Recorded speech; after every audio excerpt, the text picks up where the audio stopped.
Okay, good morning. This is going to be very short because I know that here in the US, we're all getting ready for Thanksgiving. So we're all planning to cook, or if you're raggedy, you're planning your opportunity to go to people's houses and take food without bringing anything. Okay, and I cannot stand those of you who do that. But I wanted to talk about something very quickly, just because, I'm just putting it out here that I'm sure we've all noticed that there are certain white women that are now interacting with the Black Manosphere, specifically just pearly things. And this is why I've never understood why there are Black women who believe that we can truly have alliances with other races of women, specifically white women. It's also one reason that I've never felt like it was fair to equate divestment with feminism or modern day womanism. Now, if you are a traditional womanist, I can get that. But I can tell that a lot of women in this space are no longer aware of the fact that today's womanism is pretty much inclusive of everyone. So you have people who you can be a non-Black woman who's not white and call yourself a womanist. You can be a female presenting trans person and call yourself a womanist. So a term in a movement that was specifically created for Black women has been usurped, but that's something that always happens to us. And then when it comes to certain feminist spaces, I kind of side eye it because it's like, okay, if you know anything about women's history, you know that back in the days of women like Dorothea Dix and Elizabeth Cady Stanton and Susan B. Anthony, they were very discriminatory against the Black women who attempted to participate in their movements. Because see, the Sojourner Truth Ain't I a Woman speech wasn't just for Black people, it was also for white feminists. And I'm gonna just let that sit there. So I don't understand why so many Black women over the years have gotten upset if you're a Black woman and you're in a divested space, or even for those of you who are not divested but you're Black woman centered.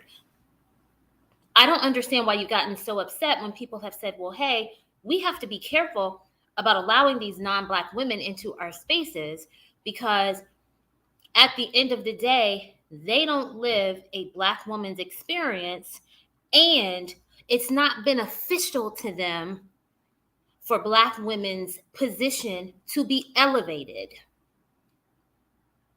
Because all of this is about positioning and power. Do you understand that white women only have their position as being viewed as the ideal woman because of white men? So you have all of these people who say, well, white men have been abusive, or they say, well, white men put white women in a position where they didn't have voting rights. But guess what's left out of that conversation? The reason that women have voting rights, the reason that we have certain protections when it comes to violence against women is because the same white men that y'all complain about and the same white male system that you all complain about said, well, hey, you know what? We think it's the right thing to do to be sure that women have protections under the law. Now, does that mean that there are not abusive white men? Of course not. Because like I told y'all before, we're not mentally obtuse. We're not unaware of the fact that racism and sexism exist.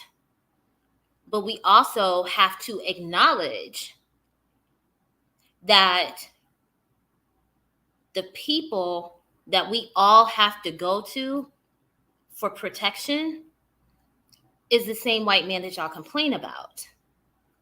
So what's happening in manosphere spaces, okay, so the manosphere is really other groups of men, and then the Black Manosphere decided that they were going to have their own sector. But what's happening in the manosphere outside of the Black sector is that they are acknowledging that when it comes to women and aging, they believe that Black and Asian women age less harshly than other groups of women. So if you're talking about white and Asian men over 40 who prefer to date women in their own age groups, they are more attracted to Black and Asian women. But there are two reasons that they don't really pursue Black women. One is they assume most of us will not be interested. Two, and I know this is going to offend a lot of you, but two, a lot of men of other races do not like to date women who have had children by multiple men. So if you've had kids by multiple men and you were never married to any of the fathers, it can put you in a position where non-Black men will only place you in a certain category, right? So they won't mind dealing with you in terms of rolling you over in the middle of the night, but when it's time to talk about a relationship or marriage or even having a child with you, they won't want to do it. But if you're a Black woman and you are attracted to other groups of men and you haven't had, they don't, and I've seen Black women with like 6, 7 kids get with men of other races, but they have all of their kids by like 1, maybe 2 men. But if you don't have kids by a bunch of different men, you put yourself in a position to be taken seriously by them when it comes to relationships and marriages. Now, what's happening is that Asian women have made it clear, and I understand that Asia is a continent that is very diverse, very multi-ethnic, but generally speaking, Asian women have made it very clear that they're hypergamous and they don't have any problems dating across racial lines. So there's no way for white women to stop white men from pursuing Asian women. They waited too long. It's so widespread that there's really nothing they can do about it.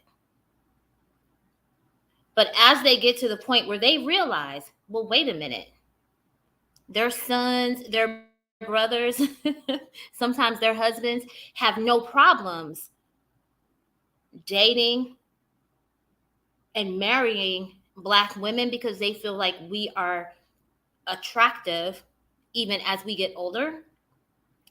They want to be sure that they don't deal with the same thing that happened to them when the Asian woman made herself clear. When the Asian woman said, okay, white men, we're interested in a lot of parts of the world, you started to see that marital rate for white women nosedive. So what white women want to do is they want to make sure that they help control the direction of the conversations around Black women. Because you have to think about it. And I'm speaking of just pearly things, but you have to think about it. Why would a white woman care about who Black women date and marry? She's had conversations with Black men about divestors. And you got to wonder, why does a white woman care about divestors? It's because they see the same things we're observing. They see all of these Black women, highly visible, prominent, successful, attractive Black women in relationships and marriages with white men. They have access to the same data and statistics that we have that shows that, hey, guess what? Our marriages to white men last longer and are more successful than their marriages to white men. Our marriages last longer and are more successful to white men than their marriages are to Black men. Okay? They see all of these threads and comment sections all over social media where you have white men saying that if they're talking about who they're attracted to, because listen, there are a lot of things that go into making a relationship and marriage work, but at the end of the day, you got to be able to look at a person and not be turned off by them, right? They see their race of men saying that they look not so well as they get older. So this is why you're seeing the entrance of white women into the Black Manosphere, because it's very important for them to make sure that they can do whatever is necessary to help Black men weaken our position. But this is what a lot of y'all don't understand. The men with the money, the power, and the resources determine who is the most desirable.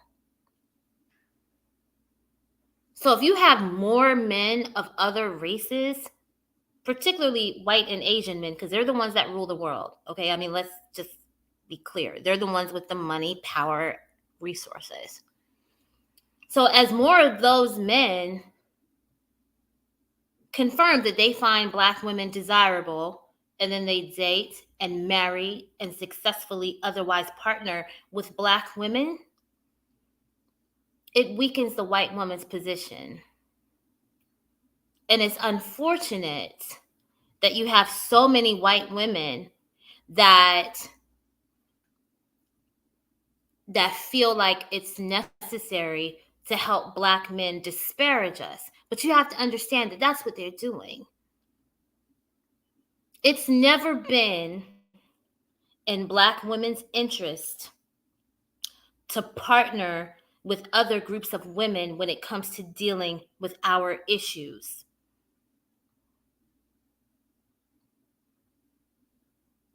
And you also have to think about it too. These are the same women who spent decades laughing when Black men said all of this stuff about us that's not true. And you got to think about the power of Black femininity to deal with all of those lies, to deal with that smear campaign, and to still be in the position where you have men of other races who were like, well, no, I think she's beautiful. I would pursue her. I would date her. I would marry her, but I don't think she's interested. And now you have a lot of Black women saying, well, wait a minute. Yes, I am.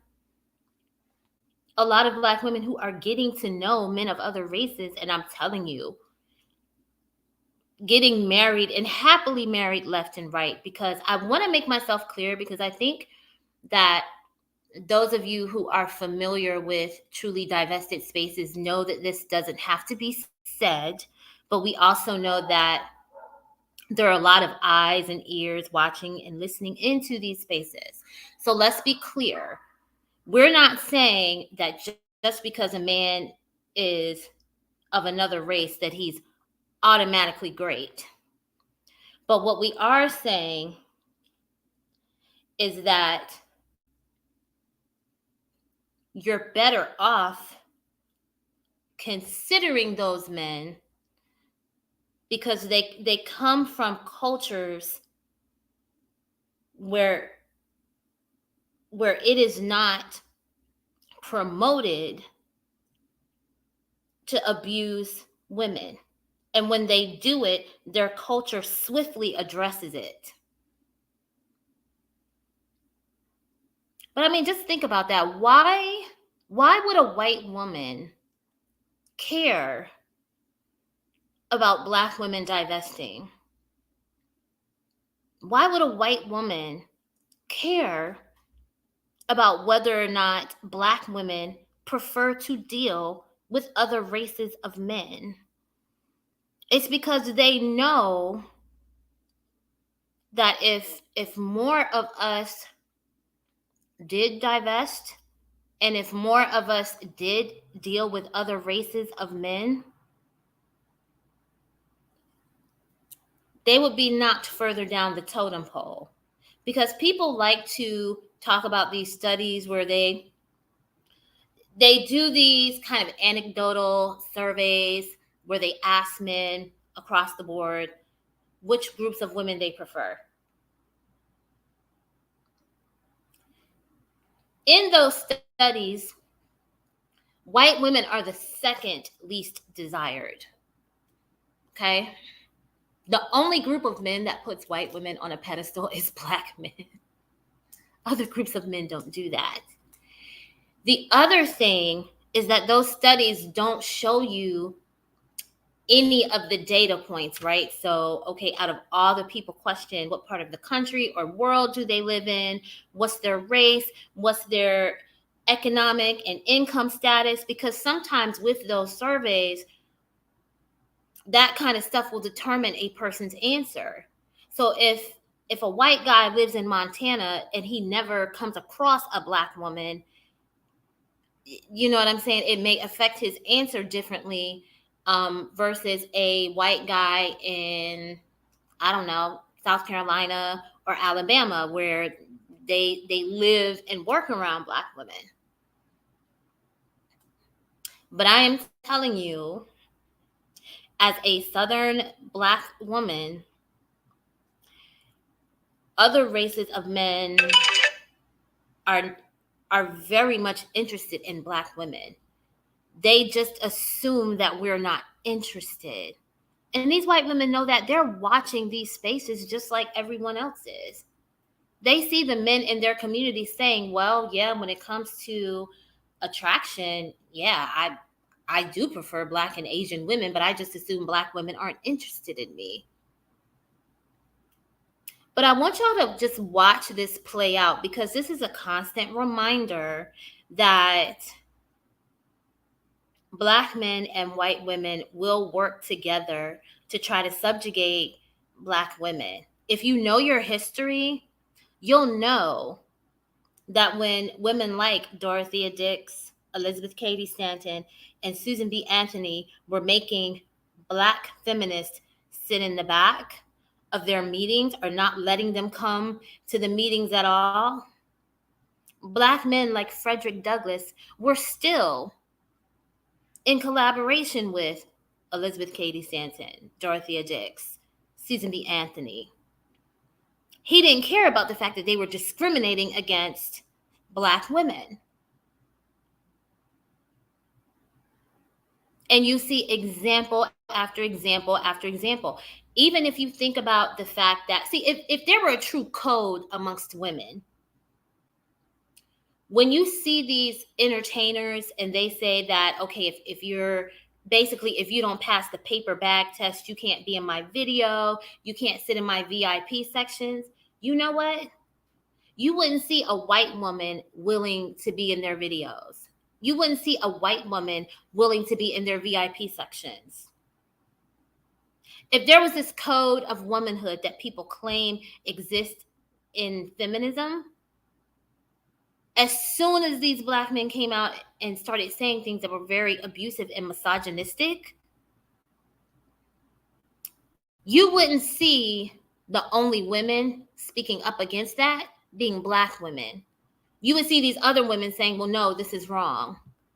The only reason they're speaking up now is because they're the ones getting their asses kicked by these niggas. They're the ones getting STDs from these niggas. They're the ones being made baby mamas by these niggas. So people often talk about the lack of sisterhood amongst Black women as if to suggest that it's any better with white women, and that's not true.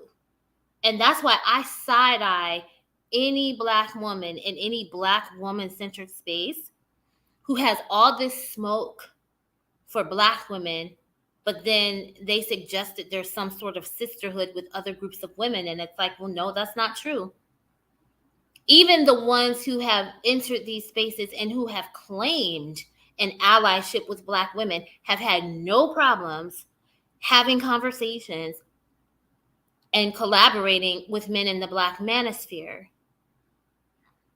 And if you all don't pay attention to anything I say, please remember that if a person is going to snake you or stab you in the back, they have to be close enough to you to do it. So these non-Black women who come into divested spaces or spaces that are Black women centered, and they say, oh, I love your content and I want to, be part of your space and so on and so forth. They have to do that to see if they can infiltrate, because a person can't stab you in the back unless they're close enough to do it. A snake can't lunge at you unless they're close enough to you to do it. I've said it before and I'll continue to say it. Every Jesus has their Judas and every Caesar has their Brutus. Everyone has a person in our lives who, if they could, at any moment, they would put a knife in our backs. And these other groups of women who act like they care about womanhood and they act like they care about Black women, but at the same time, they're collaborating with the Black Manosphere, those bitches, listen, that's the Judas and that's the Brutus. They have stabbed Black women in the back time after time after time. Because anytime Black women have talked about our rates of domestic violence, our rates of being victimized and sexually abused, these other women have not come out in support of Black women. These feminist organizations have not used their lobbyists to further legislative progress on behalf of Black victims. Even modern day womanist organizations are not throwing the full weight of their influence behind a piece of legislation that was introduced, I believe, in 2020 to address the rates of Black femicide.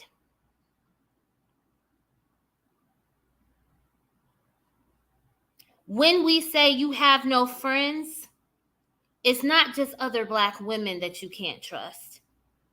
It's these other groups of women that you have to be careful about as well, because again, they benefit from us being perceived as being on the bottom.